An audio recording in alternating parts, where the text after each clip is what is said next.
ಎಲ್ರಿಗೂ ನಮಸ್ಕಾರ. ರಾಯರ ಹೂಪ್ರಸಾದದ ವಿಷಯವಾಗಿ ನಿಮ್ಮ ಜೊತೆ ಕೆಲವೊಂದಷ್ಟು ಮಾತುಕತೆಗಳನ್ನ ಹಂಚ್ಕೊಂಡಿದ್ದೆ. ಇವತ್ತಿನ ಕಂಟೆಂಟು ನಾವು ಬೇರೆಯವರ ಹತ್ರ ನಮ್ಮ ಪರವಾಗಿ ರಾಯರನ್ನು ಹೂಪ್ರಸಾದ ಕೇಳಿ ಅಂದು ಹೇಳಿ ಕೇಳೋದು ಸರಿನಾ ತಪ್ಪ? ಖಂಡಿತವಾಗಿ ಇದು ಸರಿಯಲ್ಲ ಅನ್ನುವಂಥದ್ದು ನನ್ನ ಭಾವನೆ. ಯಾಕೆ ಅಂತಂದರೆ ನೀವು ಸೋಷಿಯಲ್ ಮೀಡಿಯಾಗಳಲ್ಲಿ ನೋಡಿರ್ಬೋದು ಅಲ್ವಾ? ಆ ನೋಡುವಾಗ ಅವರು ಹೂಪ್ರಸಾದ ಕೇಳೋವಂತಹ ರೀತಿ ನೋಡಿ, ಅದಾದಮೇಲೆ ಅಲ್ಲಿ ಕಮೆಂಟ್ಸನ್ನು ಓದಿ ಬೈಯೋವಂಥವ್ರು, ನೆಗೆಟಿವ್ ಆಗಿ ಕಮೆಂಟ್ಸ್ ಮಾಡೋವಂಥವ್ರು ಕೇಳೋರಿಗೆ ಬೈದ್ಬಿಟ್ರೆ ಪರವಾಗಿಲ್ಲ, ಅಲ್ಲಿ ರಾಯರ ಬಗ್ಗೆನೂ ಸಹ ನೆಗೆಟಿವ್ ಕಮೆಂಟ್ಸ್ ಬಂದುಬಿಡುತ್ತೆ. ನೀವು ನಿಜವಾದ ರಾಯರ ಭಕ್ತರೇ ಆದರೆ ರಾಯರನ್ನು ನೀವು ಈ ರೀತಿ ಅವ್ರ ಬಗ್ಗೆ ಒಂದು ನೆಗೆಟಿವ್ ಕಮೆಂಟ್ಸ್ ಬರೋ ಥರ ನೀವು ನಡ್ಕೋತಿದ್ರಾ? ಖಂಡಿತ ಇಲ್ಲ. ಇಲ್ಲಿ ಬೇರೆಯವರ ಪರವಾಗಿ ನಾವು ರಾಯರನ್ನು ಹೂಪ್ರಸಾದ ಕೇಳೋದು ಹೇಗೆ? ಇದು ಯಾವ ರೀತಿ? ಈಗ ನನಗೂ ಕಮೆಂಟ್ ಮಾಡಿ ಕೇಳ್ತಾರೆ, ನಮ್ಮ ಸಮಸ್ಯೆಯನ್ನು ರಾಯರ ಬಳಿ ಕೇಳಿ ಅಂತಂದು. ಹೇಗೆ ಕೇಳುವಂಥದ್ದು ಈ ವಿಷಯನ?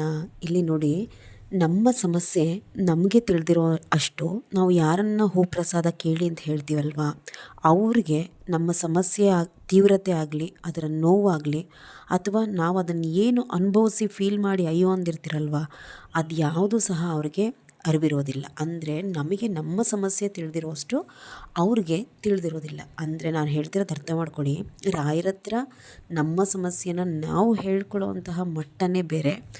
ಯಾರೋ ಒಬ್ಬರು ಗೊತ್ತು ಗುರಿ ಇಲ್ದಿರೋರು ನಿಮ್ಮ ನೋವನ್ನು ರಾಯರ ಬಳಿ ಪ್ರಶ್ನೆ ಆಗಿ ಕೇಳೋದೇ ಬೇರೆ. ಹೊಟ್ಟೆ ನಮಗಸ್ತಿದೆ ಅಂತಂದು ಊಟ ನಾವೇ ಮಾಡಬೇಕೆ ಹೊರತು ಬೇರೆಯವರು ಊಟ ಮಾಡೋದಕ್ಕೆ ಅದು ಸಾಧ್ಯವಾ? ಒಬ್ಬ ಮನುಷ್ಯನಿಗೆ ಇವತ್ತು ಯಾವುದೇ ಸಮಸ್ಯೆಗಳು ಬಂದೊದಗಿದೆ ಅಂತಂದರೆ ಅದು ನಾನೇ ಇರ್ಬೋದು, ನೀವೇ ಇರ್ಬೋದು. ಏನಕ್ಕಾಗಿ ಆ ಕಷ್ಟಗಳು ಬಂದೊದಗಿದೆ? ಅದು ನಮ್ಮ ಪೂರ್ವಾರ್ಜಿತ ಕರ್ಮಫಲ. ಅಂದರೆ ನಾವು ಏನು ಹಿಂದಿನ ಜನ್ಮಗಳಲ್ಲಿ ಕರ್ಮಫಲಗಳನ್ನ ಮಾಡಿರ್ತೀವಿ, ಅದ್ರ ಫಲನೇ ಇವತ್ತು ನಾವು ಅನುಭವಿಸುವಂತಹ ಕಷ್ಟ. ಹಾಗಾದರೆ ನಾವು ಹಿಂದಿನ ಜನ್ಮದಲ್ಲಿ ಗೊತ್ತೋ ಗೊತ್ತಿಲ್ಲದಿಲ್ಲೋ ಮಾಡಿರುವಂತಹ ಕಷ್ಟಗಳನ್ನ ನಾವು ಅನುಭವಿಸಿನೇ ತೀರಬೇಕಾ?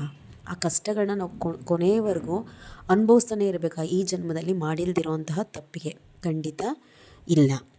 ಯಾವಾಗ ನಾವು ದೇವರ ಪೂಜೆ, ಉಪವಾಸ, ದೇವಾಲಯಗಳಿಗೆ ಭೇಟಿ ನೀಡೋದು, ವ್ರತಗಳನ್ನು ಮಾಡೋದು, ಸೇವೆಗಳನ್ನ ಹೆಚ್ಚೆಚ್ಚು ಮಾಡ್ತೀವೋ ಆಗ ನಾವು ಹಿಂದಿನ ಜನ್ಮದಲ್ಲಿ ಮಾಡಿರುವಂತಹ ಕರ್ಮಫಲಗಳು ಕರಗಿ ಆ ಕಷ್ಟದಿಂದ ನಾವು ಹೊರಬರ್ತೀವಿ.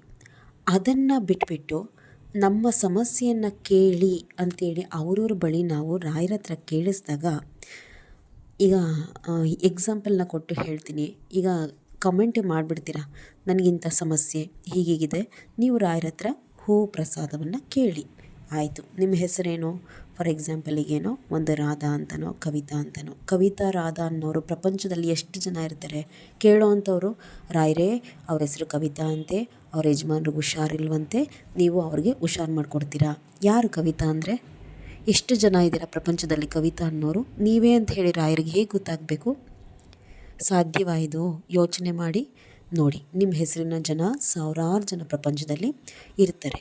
ನಿಮ್ಮ ಹೆಸರು ಹೇಳಿ ನಿಮ್ಮ ಸಮಸ್ಯೆ ಹೇಳಿದಾಗ ಹೇಗೆ ಗೊತ್ತಾಗಬೇಕು ರಾಯರಿಗೆ ನೀವೇ ಅಂತ? ಇದು ಹೇಗಿದೆ? ಅದು ಬಿಟ್ಟು ನೀವು ರಾಯರ ಎದುರುಗಡೆ ಕೂತಾಗ ನೀವೇ ಅಂತ ರಾಯರಿಗೆ ಗೊತ್ತಾಗುತ್ತಲ್ವ? ಅದು ಹೇಗಿರುತ್ತೆ?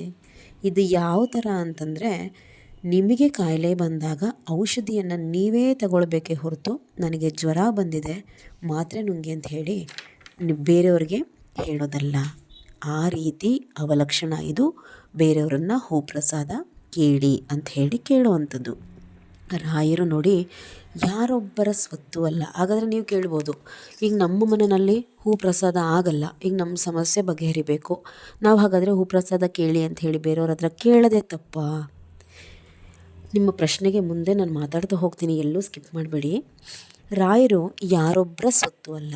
ಹಾಗೆ ಈಗ ಯಾರಿಗೋ ಒಬ್ಬರಿಗೆ ಮನೆಯಲ್ಲಿ ಹೂಪ್ರಸಾದ ಆಗ್ತಾ ಇದೆ ಅಂದ ತಕ್ಷಣ ಅವರು ರಾಯರಿಗೆ ಬಹಳ ಹತ್ರ ಆದವರು, ಎಲ್ಲವನ್ನೂ ಬಲ್ಲವರು, ಅವ್ರು ಮಾಡ್ತಿರೋದೆಲ್ಲವೂ ಸರಿ ಅಂತೇಳಿ ಅಲ್ಲ.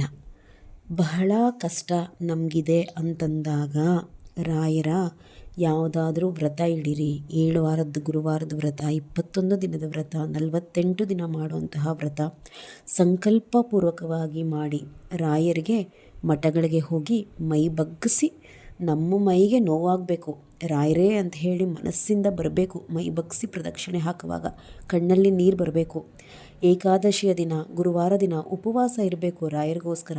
ದೇಹವನ್ನು ದಂಡಿಸಿ ಪ್ರದಕ್ಷಿಣೆ ಹಾಕಿ ಉಪವಾಸವನ್ನು ಮಾಡಿ ರಾಯರ ನಾಮವನ್ನು ಬಾಯಿನಲ್ಲಿ ನುಡಿರಿ. ಶ್ರೀ ರಾಘವೇಂದ್ರಾಯ ನಮಃ ಅಂಥೇಳಿ ರಾಯರ ಮುಂದೆ ಕೂತ್ಕೊಂಡು, ಮಠಗಳಲ್ಲಿ ಕೂತ್ಕೊಂಡು 108 ಬಾರಿ ಹೇಳೋದು.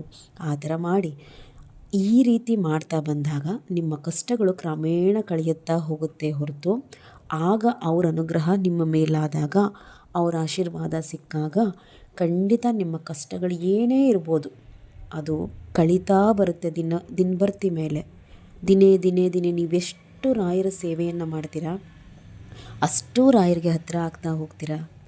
ಆಗ ಅವರ ಕೃಪಾ ಕಟಾಕ್ಷ ನಿಮ್ಮ ಮೇಲೆ ಆಗುತ್ತೆ. ನಿಮ್ಮ ಕಷ್ಟಗಳು ಅನ್ನುವಂತಹ ಪರ್ವತ ಕರಗ್ತಾ ಬರುತ್ತೆ. ಅದನ್ನು ಬಿಟ್ಬಿಟ್ಟು ಏನೂ ಮಾಡ್ದಲೆ, ರಾಯರಿಗೋಸ್ಕರ ಯಾವುದನ್ನೂ ಮಾಡ್ದಲೆ ಇವ್ರನ್ನ ಹೂ ಪ್ರಸಾದ ಕೇಳಿ ಅಂತಂದರೆ ಯಾವ ರೀತಿ ನಿಮ್ಮ ಕರ್ಮಫಲಗಳು ಕಳೆಯೋದು ಹೇಗೆ? ರಾಯರು ನಿಮ್ಗೆ ಒಳ್ಳೇದು ಮಾಡೋ ಅಂಥದ್ದು ಹೇಗೆ?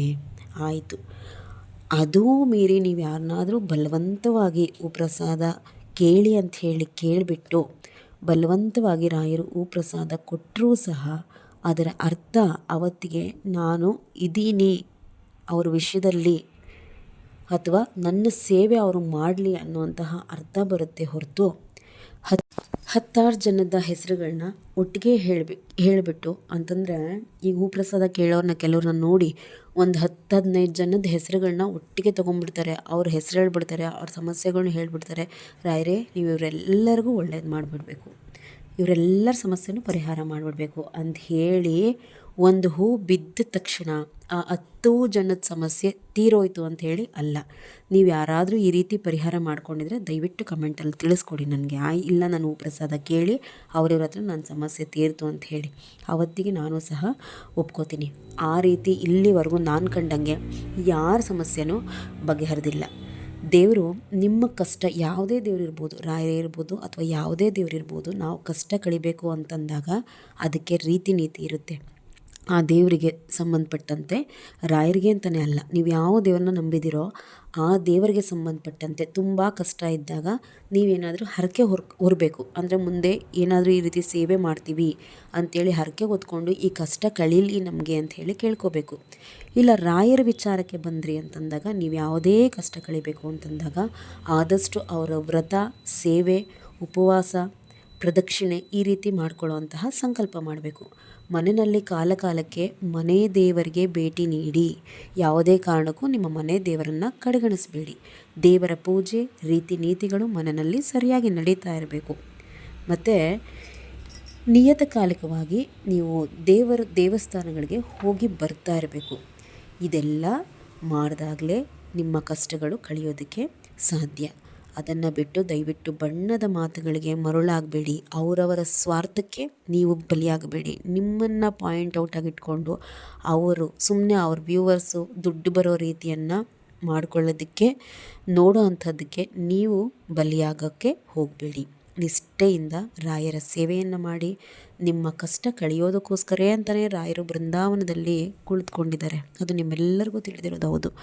ಅವರು ನಮ್ಮ ಕಷ್ಟ ಕಳೆದು ಮನುಕುಲವನ್ನು ಉದ್ಧಾರ ಮಾಡಲಿಕ್ಕೆ ಅಂತೇಳೇ ಬೃಂದಾವನದಲ್ಲಿ ಕುಳಿತಿದ್ದಾರೆ.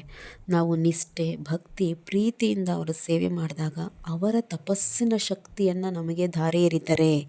ನಮ್ಮ ಯಾವುದೇ ಕಷ್ಟ ಕಳಿಬೇಕಾದ್ರೆ ಅವರ ತಪಸ್ಸಿನ ಶಕ್ತಿಯನ್ನು ಅವರು ಧಾರೆ ಎರೆದು ನಮ್ಮಲ್ಲಿ ಬರುವಂತಹ ಕಷ್ಟಗಳನ್ನು ಕಳೆದು ನಮ್ಮ ಬಾಳನ್ನು ಬೆಳಕಾಗಿಸ್ತಾರೆ ಮಂತ್ರಾಲಯದ ದೊರೆಗಳು. ಅದಕ್ಕೆ ಮಂತ್ರಾಲಯಕ್ಕೆ ಬಂದು ರಾಯರನ್ನು ನಂಬಿದಂತಹ ಎಷ್ಟೋ ಲಕ್ಷಾಂತರ ಜನರು ಅವರ ಬೆಳಗಿಸ್ಕೊಂಡಿರೋದು ಸಾಕ್ಷಿ. ಅಂತಂದರೆ ರಾಯರನ್ನ ನಂಬಿ ಪೂಜೆ ಪುನಸ್ಕಾರ ಮಾಡಿ ಮಂತ್ರಾಲಯಕ್ಕೆ ಭೇಟಿ ನೀಡಿ ಕೈಲಾದಂತಹ ಸೇವೆಗಳನ್ನು ಮಾಡಿದವರಿಗೆ ರಾಯರು ಒಲಿದು ಅವರ ಕಷ್ಟ ಕಾರ್ಪಣ್ಯಗಳನ್ನು ಕಡಿಮೆ ಮಾಡಿರೋದು ನಿಜವೇ ಹೊರತು ಈ ರೀತಿ ಎಲ್ಲೋ ಕೂತ್ಕೊಂಡು ಎಲ್ಲೋ ಪ್ರಸಾದ ಕೇಳೋವಂಥವ್ರ ಬಳಿ ಪ್ರಸಾದ ಕೇಳಿದ್ದಾದ ತಕ್ಷಣ ನಿಮ್ಮ ಕಷ್ಟಗಳು ಯಾವುದೂ ಕಳೆಯೋದಿಲ್ಲ. ಇದು ಬಹಳ ಒಂಥರ ನಗೆಪಾಟ್ಲಿನ ವಿಷಯ ಆಗಿಬಿಡುತ್ತೆ. ಕೆಲವೊಂದು ಕೇಳೋದಕ್ಕೆ ನಮಗೆ ಒಂಥರ ಕಷ್ಟ ಅನಿಸಿದ್ರು, ಕೆಲವ್ರ ಮನಸ್ಸಿಗೆ ನೋವಾದರೂ ರಾಯರ ವಿಚಾರದಲ್ಲಿ ಇದೇ ಸತ್ಯ ಅರ್ಥ ಮಾಡಿಕೊಂಡು ನಿಷ್ಠೆಯಿಂದ ಅವರ ಸೇವೆ ಮಾಡಿ. ಇವ್ರನ್ನ ದಯವಿಟ್ಟು ಹೂಪ್ರಸಾದ ಕೇಳಿ ಅಂತ ನೆಕ್ಸ್ಟ್ ವಿಡಿಯೋನಲ್ಲಿ ಸರಿಯಾದಂತಹ ರೀತಿಯಲ್ಲಿ ಮನೆಯಲ್ಲಿ ಯಾವ ರೀತಿ ಹೂಪ್ರಸಾದವನ್ನು ನಾವೇ ಕೇಳಬೇಕು ಅನ್ನೋಂತಹ ವಿಡಿಯೋನ ನೆಕ್ಸ್ಟು ನಿಮಗೆ ಅಪ್ಲೋಡ್ ಮಾಡ್ತೀನಿ. ಅದನ್ನು ನೋಡಿ ಆ ರೀತಿ ಫಾಲೋ ಮಾಡಿ ನೀವೇ ಮನೆಯಲ್ಲಿ ಹೂಪ್ರಸಾದ ಕೇಳಿ. ಯಾಕಾಗೋದಿಲ್ಲ ನೋಡೋಣ. ನಮಸ್ಕಾರ ಎಲ್ರಿಗೂ.